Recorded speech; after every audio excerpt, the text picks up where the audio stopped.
لأني معصب العينين. أين أنا على وجه الأرض؟ أين أنا على وجه الأرض؟ أنا في خطوط الطول أم في العرض؟ أصرخ أم ألتزم الصمت؟ سأنصت فإني أسمع صوت.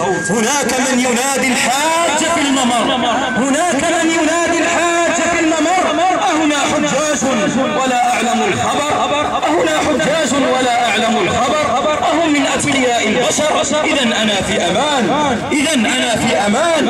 فلم الخوف وصرت جبان. أسمع صوت الحاج يتجه نحوي، ففتح الباب واقترب مني، فقلت له أنت الحاج؟ فقال أنا ملح أجاج. فعصب عيني وقيد يدي وأوصلني إلى من يمزق جلدي ويفرغ علي حملا من التساؤلات، ويفرغ علي حملا من التساؤلات. من أنت؟ من أنت ولما تصلي الصلوات؟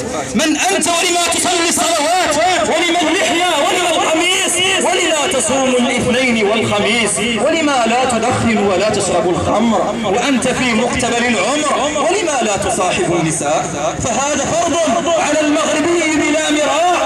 قلت كلا، هذا حرام بلا ارتياب. صفعني وقال إذا أنت إرهابي. قلت كلا، أنا مسلم مظلوم